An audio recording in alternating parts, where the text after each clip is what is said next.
All right, Book, you go ahead and just state your name and all that information. that My name is Washington Booker III. I joined the United States Marine Corps in 1967. Went to Parris Island, September the 27th, 1967. Ended up in Vietnam in May 1968. I served with the 1st Battalion, 3rd Marines, Bravo Company. Oh, I was a grunt. I did everything. I was a rifleman. I was an M79 man. At one point, I was acting company gunner when the gunnery sergeant got here. When you go to boot camp and you go to infantry training school, they constantly drill into you that your job is to close with and kill the enemy. But killing is not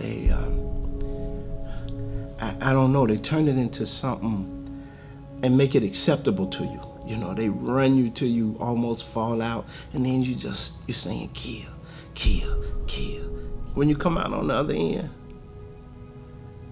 and you've had people running next to you, you know, to get hit, and you running and you watch them out of the corner of your eye as they fall forward and they dead before they hit the ground. And these are people that you sat around in the foxhole with, that you sang with, and you know, it ain't,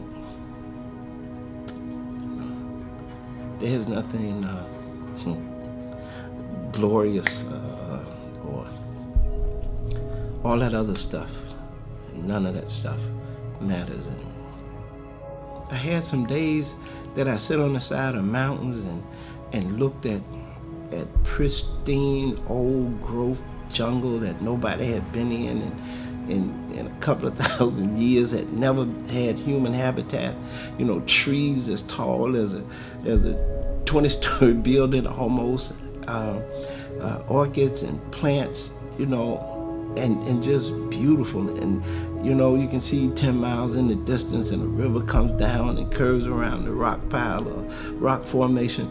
And so there were moments that were serenely peaceful, and you could just really appreciate nature. And then there were moments where you were sure beyond a shadow of a doubt that you were in hell.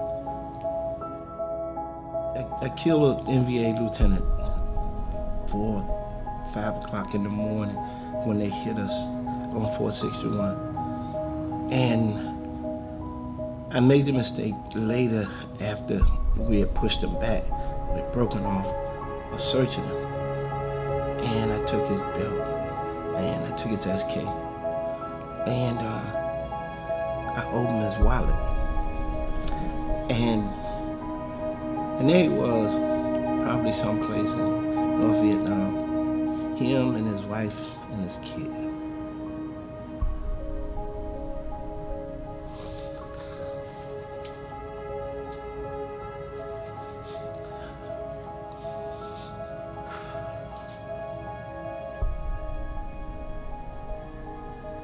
It's the wrong thing to do.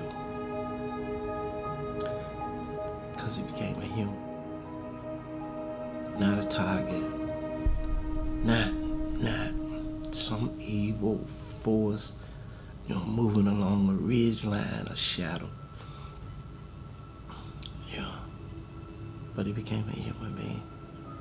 And a wife somewhere crying, and a kid somewhere crying. And never searched another body, needless to say.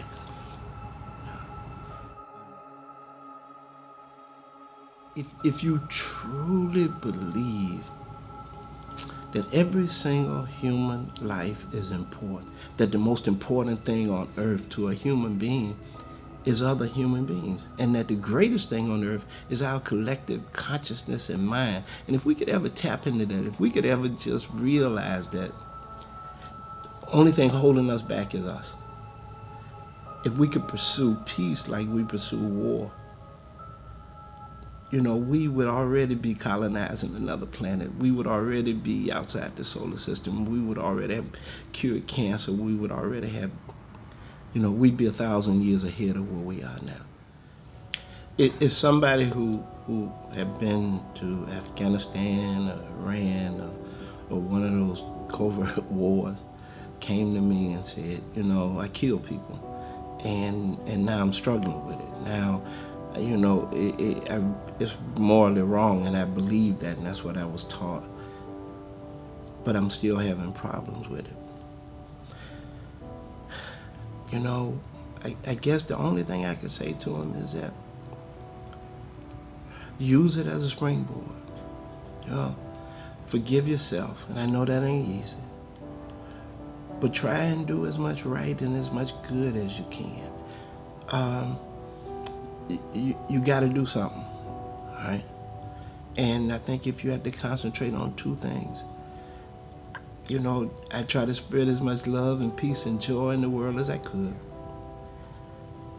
And I would ask God on a daily basis, if I have to, forgive me for my sins, until I finally got the answer back, until he finally said to me, and he will.